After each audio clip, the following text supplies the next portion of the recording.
మాజీ మంత్రివర్యులు శ్రీ నాగం జనార్దన్ రెడ్డి గారు, మరో మాజీ మంత్రివర్యులు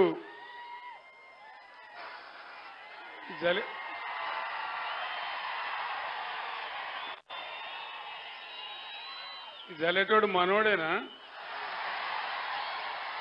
ఆయన ఆగబట్టు. మాజీ మంత్రివర్యులు నిరంజన్ రెడ్డి గారు, శాసనసభ్యులు విజయుడు గారు, కృష్ణమోహన్ రెడ్డి గారు, మాజీ శాసనసభ్యులు, శాసన మండలి సభ్యులు, స్థానిక సంస్థల ప్రజాప్రతినిధులు, ఈరోజు ఇంత ఆవేశం ప్రదర్శించి నాగర్ కర్నూలు పార్లమెంటు నలుమూలల నుంచి తరలివచ్చి ఇంత ఉవ్వెత్తున ఉద్వేగభరితమైన స్వాగతం తెలియజేసిన నా అన్నదమ్ములకు, అక్క చెల్లెలకు అందరికీ నమస్కారాలు. ఈరోజు చాలా గొప్ప దినం. తెలంగాణ రాష్ట్రం ఆవిర్భవించిన దినం, పార్టీ పుట్టిన దినం. తెలంగాణ రాష్ట్రానికి శంకుస్థాపన జరిగిన రోజు. కరెక్ట్గా 23 ఏళ్ల క్రితం తెలంగాణ సాధించాలని ఆనాడు పిడికెడు మందితో గుండె ధైర్యం తెచ్చుకొని తెలంగాణ ఆంధ్రప్రదేశ్ నుంచి బయట పడితే తప్ప బాగుపడదనే ఉద్దేశంతో, ఉక్కు సంకల్పంతో మనం యుద్ధాన్ని ప్రారంభించిన రోజు ఈ రోజు. బీఆర్ఎస్ పార్టీ పుట్టిన రోజు. బీఆర్ఎస్ పుట్టినాం, పెరిగినాం, మహాసముద్రమైనాం, ఉప్పెనలాగా ఉద్యమం నడిపినాం. ఆ సందర్భంలో కూడా నేను చాలాసార్లు నాగర్ కర్నూలు రావడం జరిగింది. ఆ ఉద్యమం 14 సంవత్సరాలు పూర్తయ్యే టైంలో నేను ఆమరణ దీక్షకు పూనుకొని కేసీఆర్ సచ్చుడో తెలంగాణ వచ్చుడో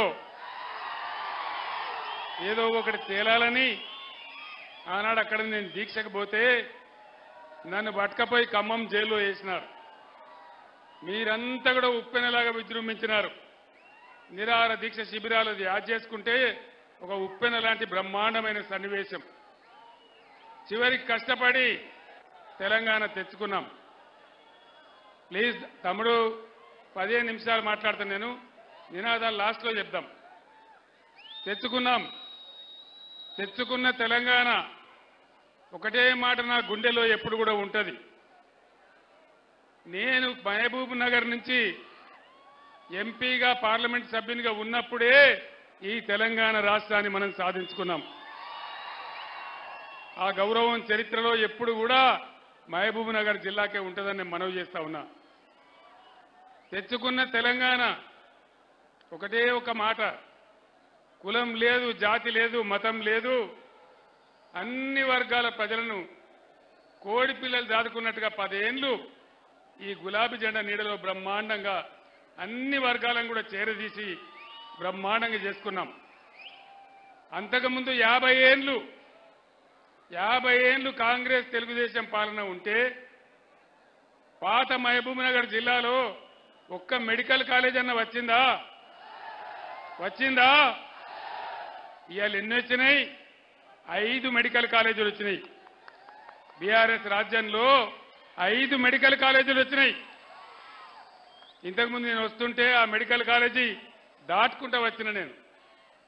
ఇంకొక మాట చెప్తున్నా, గద్వాల ఎమ్మెల్యే కృష్ణమోహన్ రెడ్డి గారి తండ్రి చనిపోయినప్పుడు జిల్లా ఎమ్మెల్యేలందరినీ నేను హైదరాబాద్ పిలిపించుకొని నేను గద్వాల దాకా బస్సులో ప్రయాణం చేసిన.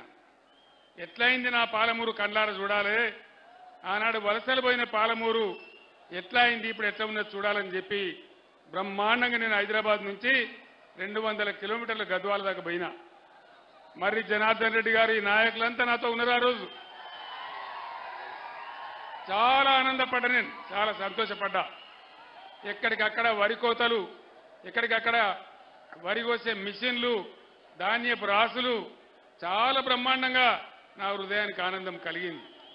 నా పాలమూరు ఇంత బాగైంది అని చాలా చాలా నేను సంతోషపడ్డా. సరే, మంచి మాట.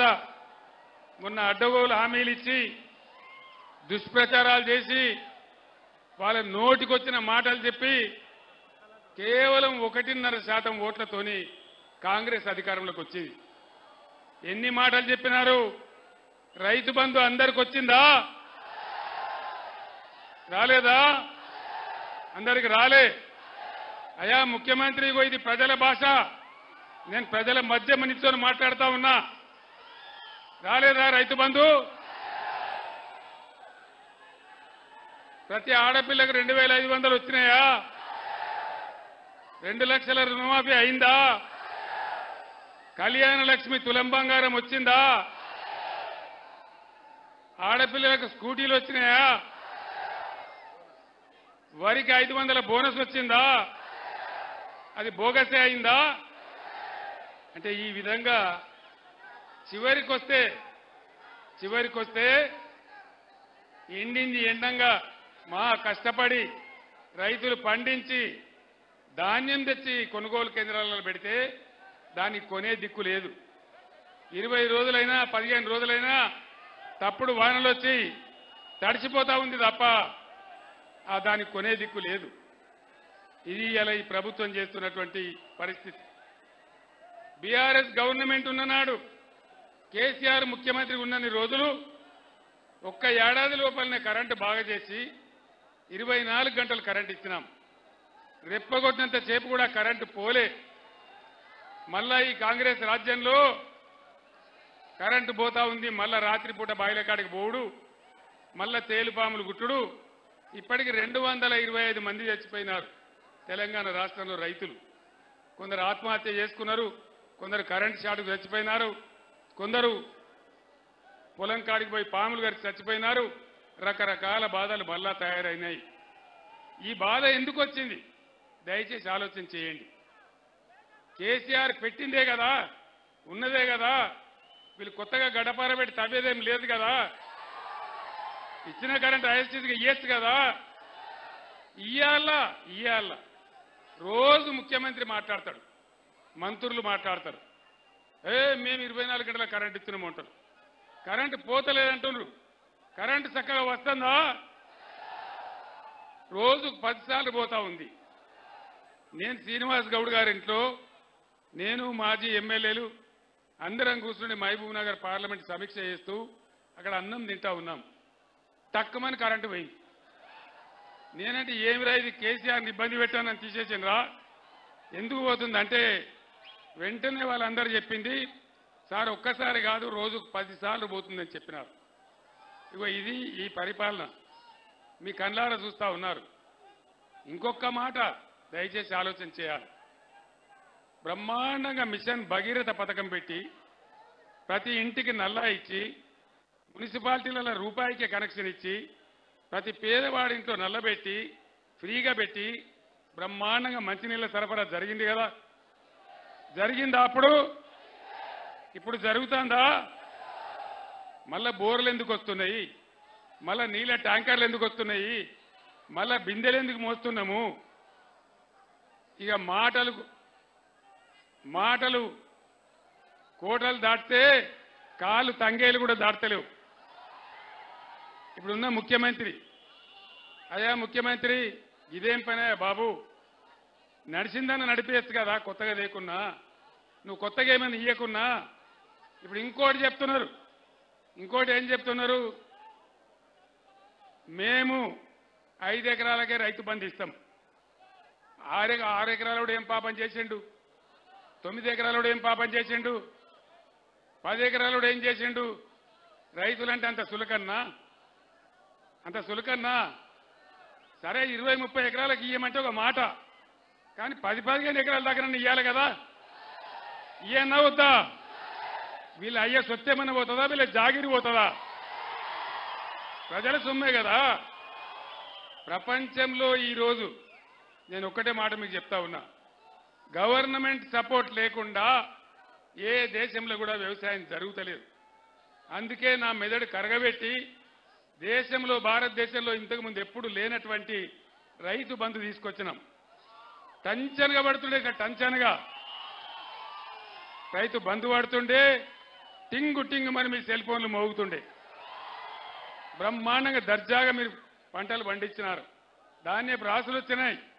మీరు నడిమింట వండుకొని పొద్దుగాల పోతే బ్రహ్మాండంగా పొలం పారి కనబడుతుండే. ఎందుకు ఈ 5 నెలలకే 4 నెలలకే ఇంత దుర్మార్గం ఎందుకు అంటే ఏం జరగాలి? ఆగు ఇప్పుడు ఏం జరగాలి? ఇవాళ ఏమన్నా పాలెలోకి పంచాయతీ పడుతుంది. పడ్డప్పుడు ఏం చేస్తారు? ఈయన ఒక పంచును ఆయన ఒక పంచును పెట్టుకుంటారు గట్టిగా వాదించాలని. మరి తెలంగాణ ప్రజలకు కాంగ్రెస్కు పంచాయతీ పడ్డది. ఇప్పుడు మరి ప్రజల తరపున పంచం ఎవరిప్పుడు? ఎవరు? కేసీఆర్నా? కేసీఆర్ కొట్లాడన్నా? యుద్ధం చేద్దామా? నేను మీ అందరికీ దండం పెట్టి ఒకటే మాట చెప్తా ఉన్నా, మీరు మద్దతు ఇవ్వండి. నా ప్రాణం పోయినా సరే తెలంగాణ తెస్తాను అన్నాడు. చెప్పినా తెలంగాణ తెచ్చిన మళ్ళా ఇయ్యాల మిమ్మల్ని నేను కోరుతా ఉన్నా. మళ్ళా మీతో నేను ఏం కోరుతున్నా అంటే, మీ తరఫున వాదించానంటే, ఈ దుర్మార్గ కాంగ్రెస్ ప్రభుత్వం మెడలు వంచానంటే నాకు మీ బలం ఇయ్యాలి. నాకు మీ బలం ఇచ్చుడంటే ఇక్కడ చదువుకున్నటువంటి మాజీ ఐపీఎస్ అధికారి మన ప్రవీణ్ కుమార్ గెలవాలి. ప్రవీణ్ కుమార్ అల్లాటప్ప రాజకీయ నాయకుడు కాదు, బ్రహ్మాండమైనటువంటి మాజీ ఐపీఎస్ అధికారి. ఇప్పుడు ఏం మాట అన్నాడు? నాగర్ కర్నూలు నియోజకవర్గాన్ని ప్రపంచ పటంలో పెట్టే స్థాయికి తీసుకుపోయే బాధ్యత నాది అని ఆయన మాట్లాడినాడు. మరి ఆయన ఎవరో కాదు, అలంపూర్లో పుట్టిన బిడ్డ. సొంత గడ్డకు సేవ చేయాలని మీ ముందుకు వచ్చినాడు. దయచేసి మీ బలాన్ని ఇస్తే ప్రవీణ్ కుమారు, నేను, మిగతా బృందమందరం కలిసి ఈ ముఖ్యమంత్రి మెడలు వంచి మన అన్ని హామీలు కూడా అమలు చేయిస్తామని మనవి చేస్తా ఉన్నా. ఆ శక్తి రావాలి, ఆ చైతన్యం రావాలి. కొంతమంది యువకులకు ప్లీజ్, యువక సోదరులకు నేను మనవి చేస్తా ఉన్నా, ఈ రాష్ట్రం మీది, ఈ దేశం మీది. బుద్ధితో ఆలోచన చేయాలి. ఒక ఉరవడిలో గాడపులో ఎటువంటి తట్టు కొట్టుకొని పోవద్దు. మీ ఫ్యూచర్ ముఖ్యం, ఈ రాష్ట్రం ముఖ్యం. ఓట్లు, ఎన్నికలు, నాయకులు వస్తూ ఉంటారు, పోతూ ఉంటారు. కానీ మన బతుకులు నిజం. మన బతుకులు నిజంగా ఉండాలంటే ఇంకో పార్టీ పోటీ చేస్తూ ఉంది. ఎవరు? భారతీయ జనతా పార్టీ. అక్కెరకు రాని చుట్టం. ఒక మాట చెప్పన్నా, నరేంద్ర మోడీ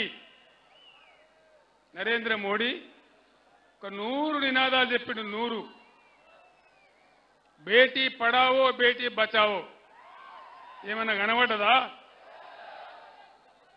సబ్కా సాత్ సబ్కా వికాస్. దేశం ఏమన్నా బాగుపడ్డదా? పడ్డదా? సత్యనాశనం అయింది. ధరలు పెరిగినాయి. పెట్రోల్ ధర పెరిగింది, డీజిల్ ధర పెరిగింది, సిలిండర్ ధర పెరిగింది. సామాన్యుడు బతికే పరిస్థితి లేదు. మేక్ ఇన్ ఇండియా ఏమన్నా కనబడ్డదా? స్టార్టప్ ఇండియా కనబడ్డదా? డిజిటల్ ఇండియా కనబడ్డదా? వికసిత భారత్ వికసించిందా? దళితుల బతుకులు మారినాయా? పేదల బతుకులు మారినాయా? బుల్లెట్ ట్రైన్లు వచ్చినాయా? రైతుల ఆదాయం డబల్ అయిందా? అమృత్ కార్డు వచ్చిందా? మరి ఎందుకేయాలి వీళ్ళకి ఓటు? గిన్ని గ్యాస్ చెప్పడంలో కోటాయని మనం ఏమైనా నవ్వులేగలమా? పిచ్చోళ్ళమా? వీళ్ళు ఏం జరుగుతుంది? నిన్నెవరో గుజరాత్ ముఖ్యమంత్రి వచ్చినట్టు నాగర్ కర్నూలుకు. గుజరాత్కి వెళ్ళి రావన్నా మనకు ముఖ్యమంత్రి. 1500 మంది రాలే ఆయన మీటింగ్కు. చూసినారు కదా మీరు. నేను ఒక్కటే మాట మీకు మనవి చేస్తా ఉన్నా. చట్టం ప్రకారం, భారతదేశంలో ఉన్న చట్టం ప్రకారం ఏ రాష్ట్రంలో ఎన్ని జిల్లాలుంటే ప్రతి జిల్లాకు ఒక నవోదయ పాఠశాల ఇవ్వాలి. నవోదయ పాఠశాల ఇస్తే పేద పిల్లలు బ్రహ్మాండంగా చదువుకుంటారు. నరేంద్ర మోడీకి నేను 100 ఉత్తరాలు రాసిన, దండం పెట్టి అడిగినా, అయ్యా మాది కొత్త రాష్ట్రం, చట్టం ఉంది, చట్టం ప్రకారం రావాల్సిన నవోదయ పాఠశాల ఇవ్వమంటే ఒక్కటి కూడా ఇయ్యలే. ఆయన ఇస్తే ఎలా నాగర్ కర్నూలు నవోదయ పాఠశాల రాకపోవునా? వచ్చిందా? మరి ఎందుకు వేయాలి బీజేపీకి ఓటు? భారతదేశంలో 157 మెడికల్ కాలేజీలు పెట్టాడు ఆయన. నేనన్నా మేము కొత్త రాష్ట్రమయ్యా, మాకు ఒక 4 ఇయ్యలే, ఒక్కటి కూడా ఇయ్యలే. పాలమూరు ఎత్తిపోతల పథకం, దాంతో బతుకుతుంది పాలమూరు. ఇక్కడనే ఉన్నది మన వట్టెం రిజర్వాయర్. కొన్ని గ్రామాలు పోయినా నీళ్లు రావాలి, లక్షల ఎకరాలు వారాలని చెప్పి ఆరాటపడి కట్టుకున్నాం. దానికి జాతీయ హోదా ఇవ్వమన్నాం. కొత్త రాష్ట్రం కాబట్టి ఒక 25,000 కోట్లు సాయం చేయమన్నాం. 25 న్యాయ పైసలు కూడా ఇయ్యలే. ఉల్టా ఏం చేసిండు మోడీ? కేసీఆర్, నువ్వు రైతుల మోటార్ల కరెంటు మీటర్లు పెట్టాలి, లేకపోతే సంవత్సరానికి 5,000 కోట్లు నీకు ఇచ్చే గ్రాంట్ కట్ చేస్తాను. నేను చెప్పిన మోడీ గారు, నా తల తెగిపడ్డా సరే నేను మీటర్లు పెట్టాలని చెప్పి, నా రాష్ట్రంలో నా రైతుల కరెంటు కావాలి, ఆ బాధ ఏందో నాకు తెలుసు, నేను కూడా రైతునే, నేను మీటర్లు పెట్టాను. కానీ ఇప్పుడు ఏమవుతుంది? దయచేసి జాగ్రత్తగా ఆలోచించాలి. ఏమవుతుంది ఇప్పుడు? మళ్ళా మీరు బీజేపీకి ఒక్క ఓటు వేసినా ఏమంటాడు నరేంద్ర మోడీ? నేను మీటర్ పెడతానంగా కూడా నాకే గుద్దినరు, బరాబర్ పెడతా అంటాడు. అప్పుడే ఆడుకోవాలి మనం. అందుకే యువకులకు చెప్తున్నా, దయచేసి ఆలోచన చేయాలి. అందుకే ఏదో ఉన్మాదంలో పడి పోవద్దు. మన బతుకులు కావన్నా, మన పంటలు పండన్నా, మన పొలాలు బాగుండన్నా, ఈ నరేంద్ర మోడీ గాయ గత్తర కావన్నా ఏం కావాలి? దయచేసి మీ అందరితో నేను ప్రార్థిస్తా ఉన్నా, ఊరికే నినాదం చెప్పడం కాదు. ఇక్కడి నుంచి ఇలా పోయిన తర్వాత మీ గ్రామాలలో చర్చ పెట్టండి. మన కోసం ధనలాడే మన బీఆర్ఎస్ని కాపాడదామా, మన బతుకులు ఆగం చేసే వాళ్ళని కాపాడదామా అనే మాట గ్రామాన ప్రతి తల్లికి, ప్రతి చెల్లెకు, ప్రతి పెద్ద ఆయనకు చెప్పి దండం పెట్టి ఓటు అడగండి. ప్రవీణ్ను బ్రహ్మాండమైన మేయర్తో గెలిపించండి.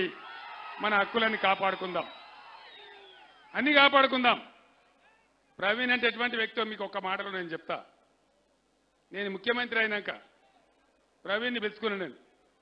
ప్రవీణ్ గారు, మీరు గురుకులాలు మంచిగా నడుపుతున్నారు, ఇంకా బాగా నడపాలి, మీకు బడ్జెట్ ఎంత కావాలన్నదో తీసుకోండి, వాటిని జూనియర్ కాలేజీలు కూడా చేయండి, బ్రహ్మాండంగా చేయమని చెప్పిన. తెలంగాణ గురుకులాలంటే ఇంటర్నేషనల్ స్కూల్స్కు సమానం. అద్భుతమైనటువంటి డాక్టర్లు, ఇంజనీర్లు, ఐఐటీలు, ఐఐఎంలు, ఐఏఎస్లు, పైలట్లు, హిమాలయ పర్వత శిఖరాలు ఎక్కిన బిడ్డలు, అక్కడి నుంచి ఎవరెస్ట్ శిఖరాలు ఎక్కిన బిడ్డలు ఆ గురుకులాల నుంచి పుట్టించిన వ్యక్తి ఎవరు? మన ఆర్ఎస్ ప్రవీణ్ కుమార్. ఆయనకు ఒక కమిట్మెంట్ ఉంది, దేశాన్ని బాగు చేయాలని ఉంది, అట్టడుగు వర్గాలను పైకి తేవాలని ఉంది, మన రైతులను కాపాడుకోవాలని ఉంది, మన రాష్ట్రాన్ని మేలు చేసుకోవాలని ఉంది. ఆయన ఆశామాషి వ్యక్తి కాదు, ఒక మాజీ ఐపీఎస్ అధికారి, ఉన్నత స్థాయిలో పనిచేసిన వ్యక్తి. ఇట్లాంటి వ్యక్తులు గెలిస్తే విచక్షణ ఉంటుంది, మంచి ఉంటుంది, చెడ్డ ఉంటుంది, అన్ని లాభాలు జరుగుతాయి. ఇటువంటి వ్యక్తి మళ్ళా దొరకరు. మామూలు నాయకులు దొరుకుతారు, కానీ ఇటువంటి వ్యక్తులు చదువుకున్న వాళ్ళు రాజకీయాలకు వచ్చి సేవ చేస్తామని వచ్చినప్పుడు గెలిపించుకోవడం మన బాధ్యత. हमारे तेलंगाना रियासत के हमारे मुसलमान बुजुर्गों को, भाइयों को और बहनों को मैं तहे दिल से सलाम करता हूं. भाइयों, एक बात सोचिए, आज तेलंगाना रियासत में क्या हो रहा है? దయచేసి ప్లీజ్ మాట్లాడేటప్పుడు డిస్టర్బ్ చేయదు. 5 నిమిషాలు. भाइयों, एक बात सोचिए गौर से.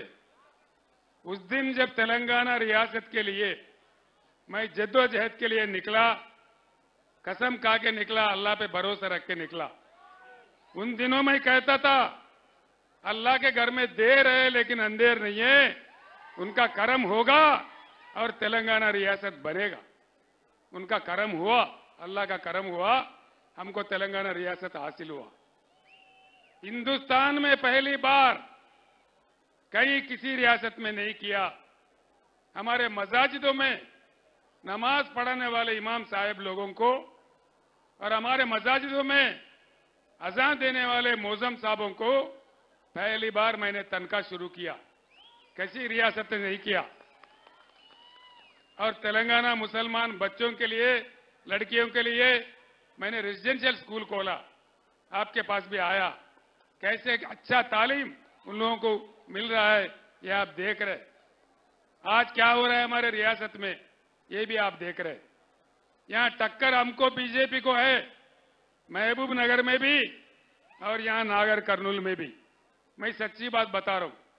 आप कहीं वहम में कांग्रेस को वोट देंगे तो यहां एमपी बीजेपी जीत जाएगा, कोई फायदा नहीं होगा, हमारे लिए बहुत बुरा होगा। इसलिए सारे मुसलमान दानिशमंद लोगों को, नौजवानों को, बुजुर्गों को मैं दरखास्त करता हूं, आज यहां बीजेपी नहीं जीतना चाहिए, यहां बीआरएस जीतना चाहिए, जो कि बीआरएस एक सेक्युलर पार्टी है, सेक्युलर तहरीक है। बिल्कुल एकदम जिंदगी भर के लिए हम सेक्युलर पार्टी बने रहेंगे। और हमारे नागर कर्नूल नशीद से जो हमारे कैंडिडेट है वो साबिका आईपीएस ऑफिसर है, दानिश्वर है, अच्छा आदमी है, लोगों के लिए हमदर्दी रखने वाले आदमी है। इसीलिए मैं आपसे दरखास्त करता हूं, हम ही जीत रहे। आज सुबह जो रिपोर्ट मिला मुझे, महबूब नगर और नागर कर्नूल दोनों नशिस्तों पर हम ही जीत रहे हैं, इसमें मुझे कोई शक नहीं है, बिल्कुल जीत रहे हैं। अगर आप लोगों का ताउन हो, भारी अक्सरियत से हमारे लोग कामयाब होंगे और आपके खिदमत में काम करेंगे। एक बात तो तय है, कोई कुछ कहे, मुद्दा लाख बुरा चाहा तो क्या होता है, वही होता है जो मंजूर खुदा होता है। इतना कहते हुए मैं आपसे रुखसत होता हूं। సోదరులారా, చివరిగా నాది ఒకటే మాట. ఆనాడు మీ అందరి అండదండలతోని 15 సంవత్సరాలు అన్నం తిన్నమో, అటుకులు బుక్కినమో, ఉపాసం ఉన్నమో, పోరాటం చేసి తెలంగాణ తెచ్చినాం. నా చావు కూడా తెగించి దీక్ష పట్టి తెలంగాణ తెచ్చినాం. కానీ ఇలా ఈ రాష్ట్ర ముఖ్యమంత్రి ఏం మాట్లాడతాడని సంస్కారం ఏంది?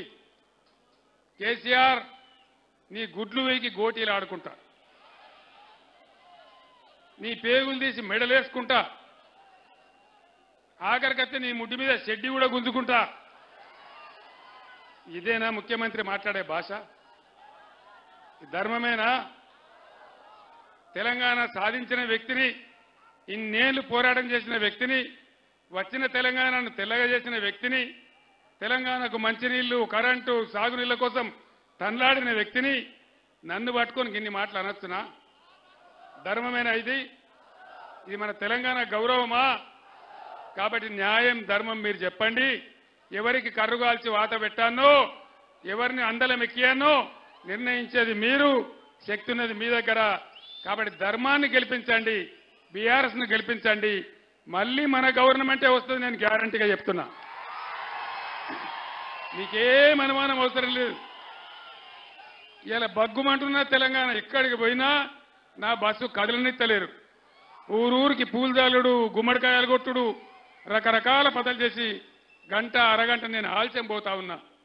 మళ్ళా డెఫినెట్ గా జనం మారిపోయింది, అర్థమైపోయింది. ఈ ప్రభుత్వానికి ఒక సురుకు పెట్టాలి, వీళ్ళ బలుపు దించాలనేటువంటిది వచ్చింది. కాబట్టి ఏం అనుమానం లేదు, మళ్ళా మన ప్రభుత్వం వస్తుంది.